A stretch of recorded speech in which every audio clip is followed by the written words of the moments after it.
Muy buenas tardes, amigos. Este es el programa Diálogos del Montoner. Bueno, las malas noticias con respecto al modelo económico empiezan a acumularse y las preguntas que empiezan a surgir es, ¿el Ejecutivo, el Congreso están destruyendo el modelo económico adrede de manera consciente? Bueno, lo último que se acaba de conocer con respecto a nuestro modelo económico, este modelo que se implementa en 3 décadas, que ha cuadriplicado el PBI, que ha sido un milagro mundial en reducción de pobreza. Redujo pobreza del 60% al 20% antes de la pandemia. Después del gobierno de Castillo hemos llegado al 30%. Bueno, este modelo, unos días atrás, sufrió un durísimo golpe.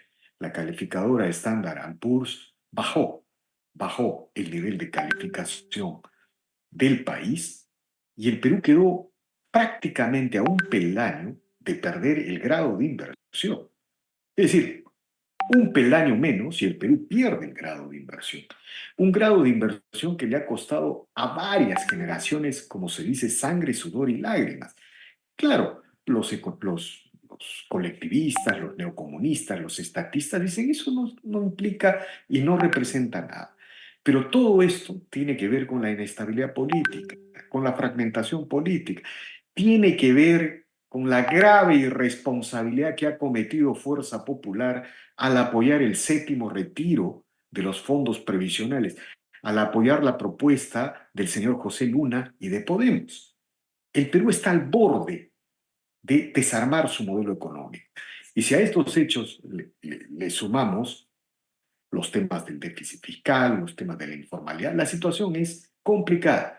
Felizmente, el modelo rebota, el modelo tiene una inercia y en los primeros meses se nota un crecimiento que hay que celebrar, pero siempre poniendo los botones rojos de alarma frente a este escenario internacional y nacional que se presenta. Y para reflexionar sobre el modelo, el día de hoy hemos convocado al señor Elmer Cuba, economista, socio de Macroconsult y permanente entrevistado de este portal. Buenas tardes, señor Cuba, gracias por la conversación. Bueno, justo, Antonio.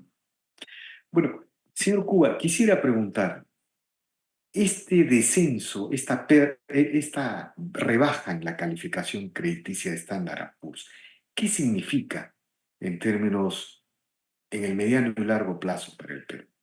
Sí, a ver, significa que esa clasificadora interpreta que la probabilidad de pagar la deuda peruana se complica un poco. Y se complica porque Perú podría crecer un poco menos en el futuro, fruto de la inestabilidad política, ¿no? Entonces, advierte a los tenedores de esos bonos que es un bono con un poco más de riesgo, ¿no? En la práctica, eso significa que el financiamiento de empresas privadas también aumenta, porque el privado se usa como unidad básica el riesgo del Estado peruano y a partir de ahí se suman los riesgos del negocio, del sector, de la empresa, ¿no? Entonces sí tiene un efecto negativo en la parte, en la inversión privada, efectivamente, ¿no? Ahora, felizmente, eh, digamos, el mercado no ha castigado al bono peruano. Si bien es cierto, el clasificador nos ve con otros ojos, el mercado, que es el que más nos importa, en verdad, que es el que compra realmente todos los días el bono peruano, sigue siendo un bono apetecido, con una buena rentabilidad y con bajo riesgo, ¿no? Entonces, eso muestra que todavía el mercado tiene fe en Perú. Y es verdad, el Perú, digamos, si bien es cierto, está siendo atacado por decenas de maneras pequeñas, todas juntas, te comienzan a afectar, ¿no? Es como a una fiera no le pasa nada si le ataca pues un bichito, pero si le atacan 1000 bichos, hay un problema, ¿no? No, Entonces, eso es, eso está pasando a nivel de país, por ejemplo, con las pensiones, por ejemplo, con esta degradación de los profesores en las escuelas, por ejemplo, con aumentando los plazos para dar las licencias para operaciones mineras, ¿no? O sea, son cosas que sumadas una a una comienzan a afectar, ¿no? No tiene sentido, por ejemplo, demorarse tanto para pedir cosas que son razonables, pero no tiene sentido demorarse pedir 2 o 3 años, ¿no? En pedir lo mismo que podrías pedir en 6 meses. señor Cuba, quisiera que lo resumiera esto, porque digamos, en medio de las malas noticias es bueno también tener cierta dosis de optimismo, ¿no? Nos rebajan la calificación, dice usted, pero los bonos siguen manteniendo su valor en los mercados. Sí, cómo se explica eso? porque, digamos, siempre interactúan, digamos, en la realidad con lo que realmente hacen el mercado y lo que hacen los clasificadores, ¿no? A veces los clasificadores actúan tarde, a veces ocurren eventos imponderables y el mercado ya comienza a castigar un bono, ¿no es cierto? Ah, y después reaccionan los clasificadores después que ya ocurre el evento, ¿no? Y a veces es al revés, o sea, siempre hay que ver las dos cosas, qué pasa con el mercado mismo y qué pasa con los clasificadores, ¿no? De acuerdo. Ahora, esta rebaja de la calificación del Perú tiene algo que ver con el déficit fiscal. El déficit fiscal en el Perú ha empezado a descontrolarse. Bueno, el año Sí, pero pasado, eso ha sido, digamos, creo que también ha sido una exageración de críticas de mis colegas del Consejo Fiscal, porque el año pasado efectivamente el Perú no cumplió la meta fiscal, pero porque estuvimos en una recesión, ¿no? Y eso no ocurre hace 25 años. Y la única explicación de por qué hubo déficit fiscal fuera de la meta fue por la caída fuerte de ingresos tributarios. En cambio, este año los ingresos van a rebotar, así como rebota el PBI, también rebotan los ingresos. Y además el precio del cobre está altísimo, lo cual es muy bueno para el país porque va a tener más recaudación de impuestos a la renta. Y eso se va a pero, ver el próximo año, en marzo, cuando se regularice, ¿no? pero hablando del tema del déficit fiscal, el déficit fiscal el año pasado llegó a 2,8 y la proyección era 2,4. Hoy la proyección es 2. ¿Eso se tiene que reprogramar o se va a cumplir, cree usted? A ver, yo creo que hay un escenario para, digamos, más que reprogramar, lo que se llama es una dispensa al Congreso. O sea, al Congreso de la República del Perú le dice, oye, por si acaso hay una ley fiscal vigente, te pido dispensas porque a veces motivos y voy a tener una nueva senda de convergencia, ¿no? Y eso no es algo extraño. Ha ocurrido en un tercio de veces. O sea, en la ley fiscal peruana, que se dio el año 99, ya tiene 24 años, de esos 24 años, no es algo extraño tampoco. Lo importante es el compromiso, ¿no? Tú dices, ya, ok, me permites ir a 2,4, pero el próximo año va a ser 1,8 y el siguiente va a ser 1. Entonces, ese mensaje tienes que darlo ahora mismo, porque por más que vean, hay que ser formalista, ¿no? La ley dice eso, ¿no? De No acuerdo. puede el ministro no decir, ah, bueno, no se va a cumplir y no pasa. Ahora, entonces, si la rebaja de la calificación no viene por el lado del déficit, viene por el lado de esta fragmentación, de esta inestabilidad política, cuya, digamos, mayor expresión puede ser esta tendencia al populismo y a la demagogia, como por Sí, el... no, la baja en la calificación tiene que ver con el déficit fiscal esperado en el futuro, que se espera que no sea tan pequeño. ¿Por qué se espera que no sea tan pequeño? Porque se espera que Perú crezca poco. ¿Y por qué se espera que crezca poco? Porque, por el tema político. O sea, la crisis política permanente que tenemos tiene efectos. Sus efectos en la economía son una economía que crece menos. Y si crece menos, hay menos espacio fiscal, ¿no? Ahora, pero digamos, Perú es un país que sí va a pagar la deuda, ¿no? O sea, a la hora de la hora, tú vas a pagar la deuda de todas maneras. Lo que pasa que es un cambio nomás en la visión de corto plazo. Pero yo creo que se va a revertir. Yo estoy seguro que en los próximos meses Perú va a mostrar buenas cifras fiscales y nada, no va a pasar nada con la clasificación, ¿no? Y seguramente más adelante, con un buen gobierno, cerraremos el déficit fiscal más rápido y mejoraremos nuevamente en la clasificación, ¿no? Una llamada de atención que hay que verla como es, ¿no? Entonces, digamos, esta llamada de atención también tiene que ver, por ejemplo, con lo de las AFPs, el séptimo retiro, ¿no? Yo, señor Cuba, me he quedado profundamente impresionado. Este, el gobierno de Petro está empeñado y obsesionado en destruir las cuentas individuales del sistema privado de pensiones. El Senado le acaba de aprobar una ley que avanza en ese sentido, pero lo mismo quiso hacer el gobierno de Boric y la izquierda chilena. No lo pudieron hacer por la resistencia del Congreso y la sociedad en general. Lo mismo ha hecho el gobierno eh, socialista del MAS en Bolivia. Lo mismo hizo anteriormente el kirchnerismo. Yo no entiendo cómo el Congreso peruano, fuerzas de centro derecha y democráticas como Fuerza Popular, pueden haberse sumado a esta decisión de prácticamente desmontar el sistema de cuentas individuales. ¿Cómo explica usted todos estos hechos y qué tiene que ver con la baja de la calificación? Sí, tiene que, como tú bien has dicho, estas desmontajes en las pensiones se intentó hacer en Chile o ahora en Colombia, nacen del Ejecutivo, ¿no? El Ejecutivo quiere hacer eso y sus congresos pueden frenarlo o no frenarlo. El caso peruano es peor, porque nace del Congreso, ¿no? Es al revés. No es el Ejecutivo que llega al poder para desmontarlo, sino es un grupúsculo de gente sin ningún escrúpulo, ¿no es cierto?, en destruir las pensiones, porque ojo, estamos haciendo que los viejitos sufran mucho en el futuro. Esa ley no se llama retiro de pensión, es un eufemismo. Se llama ley de eliminación de tu pensión, ¿no? Estos beneficiarios no son beneficiarios, les ha hecho un daño más bien. Entonces, y lamentablemente, no solamente de Fuerza Popular, todos los partidos de centro y centro democrático han caído en esos cantos del populismo, ¿no? Eso es lo que es lamentable. Y te muestra que el modelo se ha quedado sin defensores en el Congreso, ¿no? Señor Cuba, yo cuando digo Fuerza Popular, no es porque tenga algo en contra de Fuerza Popular, sino porque me parece que Fuerza Popular es la fuerza encargada de defender este modelo que ha transformado el Perú. Entonces, cuando subrayo el tema de Fuerza Popular, no es en realidad para criticarla, sino para emplazar a esta fuerza política, para llamarla a la reflexión que, digamos, si Fuerza Popular no defiende el modelo económico que se forjó con la reforma de los 90, ¿qué fuerza lo va a defender? Significa que estamos Y perdiendo. además, ojo, que parte de los votos de ese partido es justamente por gente que afirma el modelo, ¿no? O sea, tienen que respetar a sus votantes, ¿no es cierto? Sí, pues efectivamente. Ahora, ¿cómo, digamos, esta es la situación, ¿no? Estamos viviendo un rebote eh, que es, digamos, importante porque revela que el modelo todavía tiene fortaleza. Hemos crecido 2% en los primeros 2 meses. Chile no está creciendo, Colombia está peor, ¿no? Este, pero, digamos, ¿qué tenemos que hacer para salir, cree usted, de este marasmo? Sí, como decía hace un momento, no, la macroeconomía peruana, fiscal y monetaria, están ahí casi intactas. El problema no es ese, sino es la parte sectorial, ¿no? Entonces, son decenas de medidas pequeñitas en sí mismas, pero todas juntas comienzan a afectar el crecimiento económico. Y de hecho eso ha sido así.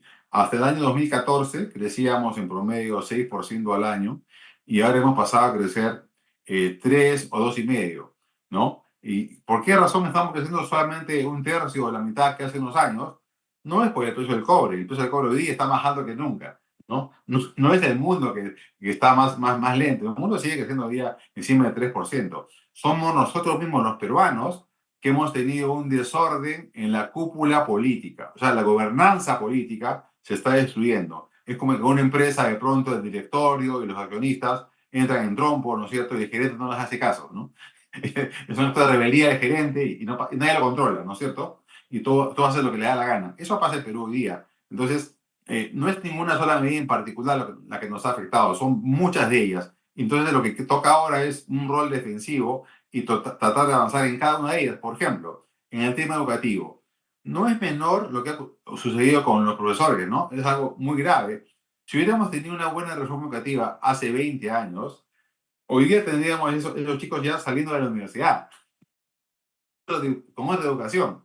Y en una generación o dos generaciones cambias ya para siempre el capital humano de un país, ¿no? Y comienza a tener más producción, más ingresos, más impuestos, más bienestar y más clase media. Entonces, eso es el modelo económico. Lo que está fallando es el Estado peruano, que en la Constitución sale, ¿no?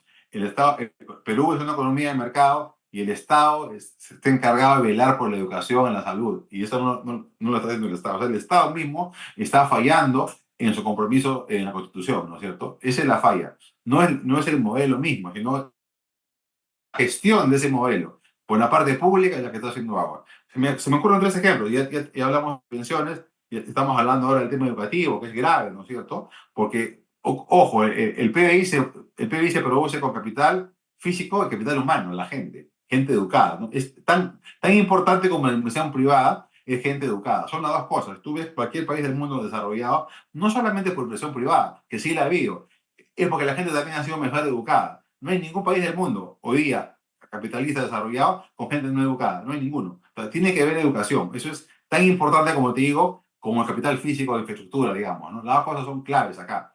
Entonces, eso no está ocurriendo. Y por último, el tema de los trámites, por ejemplo, que no es menor. No digo que no se pidan trámites. El Estado tiene la obligación a una minera de pedirle un mínimo de cumplimiento de las normas, ¿no? Pero no está escrito que debe demorarse 5 años, pues, ¿no? O sea, puede demorarte uno, ¿no? No tienes en un país minero que somos campeones mundiales, estamos siempre en las ligas mundiales como medallistas en el mundo en minería, tengamos esos procesos tan engorrosos, ¿no? Es de locos, es como tener a tus mejores atletas, pero sin entrenar, pues, ¿no? O sea, sin gimnasio. O Perú, si fuésemos pues, ligas mundiales de fútbol, pero tenemos trabas para que entrenen los jugadores, ¿no?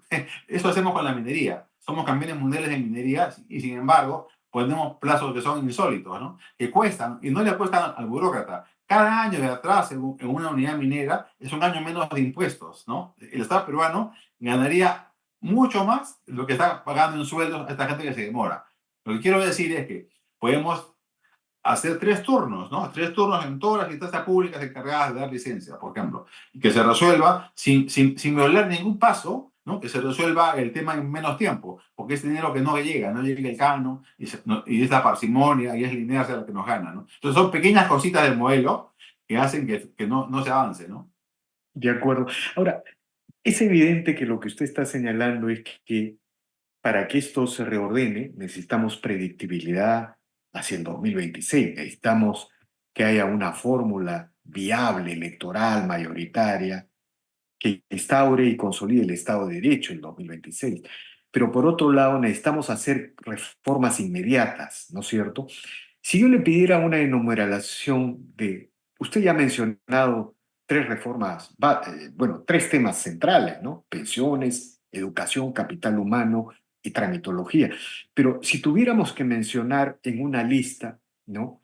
El tema tributario, el tema laboral, el tema de la informalidad, junto a este tema del 2026, ¿qué nos diría, señor Cuba?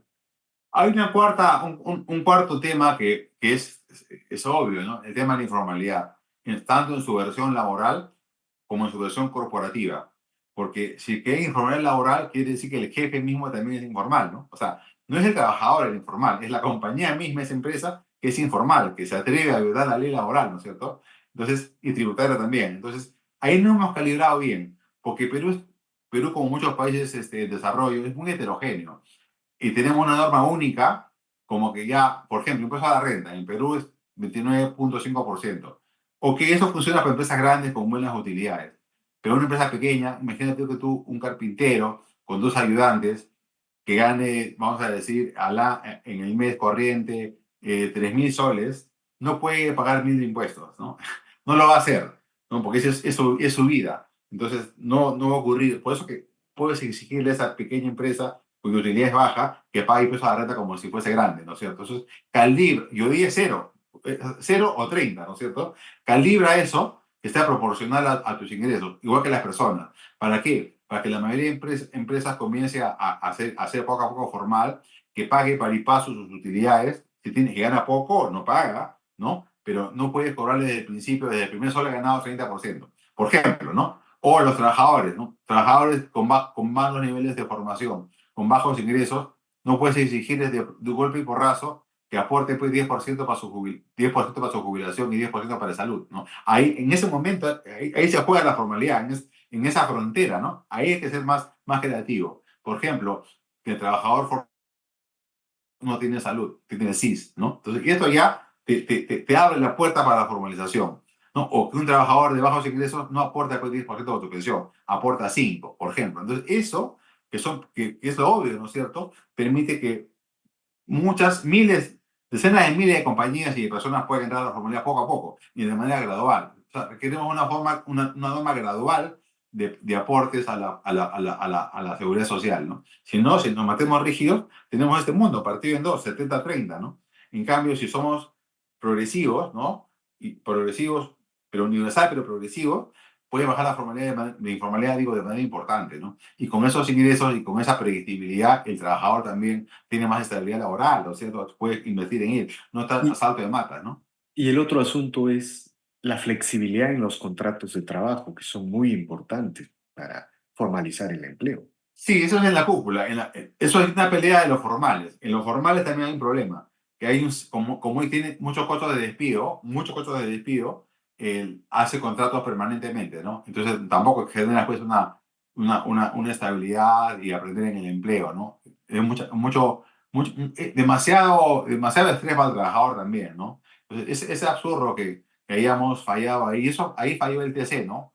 Hace más de 20 años cuando Sí. decía que el pago de la indemnización es suficiente para terminar una relación, se dijo que no. Es insólito. Yo he visto casos cercanos de empresas que han cambiado de posición, han cerrado puestos de trabajo porque no lo necesitan y tienen que reponer a alguien, ¿no? En verdad, nadie quiere echar a la gente. Una empresa quiere tener más gente y crecer más.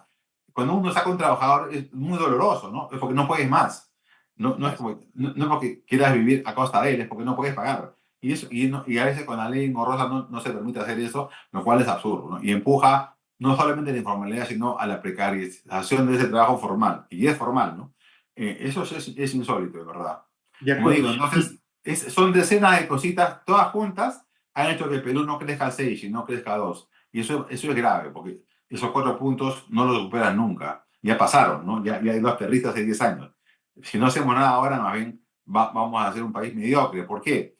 Porque por lo menos hay que crecer encima del mundo, ¿no? El mundo crece 3,2. O sea, eso por lo menos crecer como el planeta. Si no, estás perdiendo la batalla, ¿no? Así es, efectivamente. Finalmente, señor Cuba, un poco para balancear el pesimismo y el optimismo. Estamos mal, pero el modelo no ha sido destruido. Tenemos que hacer reformas, pero no el ajuste que hicimos en los 90 o el ajuste que está desarrollando Argentina. Digamos, los cambios tienen que producirse, pero hemos preservado de tal manera algunas vigas del modelo que los cambios no van a ser traumáticos, se van a implicar un ajuste hacia abajo, hacia la gente. Algo de eso es verdad, ¿no? Ah, no, claro, el modelo económico es tan fuerte que ahora lo estás atacando, pero digamos, le has tirado pues, de basura, no has cambiado los cimientos. Lo que has estado haciendo es rompiendo las ventanas, ¿no? Y las puertas. Entonces ahora hay que Exacto. poner las puertas en las ventanas, ¿no? Muy En otros buena, países ni siquiera hay cimientos, ¿no? exacto. Muy buena figura. Bien, señor Cuba, le agradezco infinitamente por esta No, un reflexión, gusto. ¿ya? Y seguiremos conversando como siempre lo solemos hacer. Muchas gracias. Gusto. Bien, amigos, esta ha sido una nueva edición de Diálogos del Montonero. Regresamos en la siguiente edición. Gracias.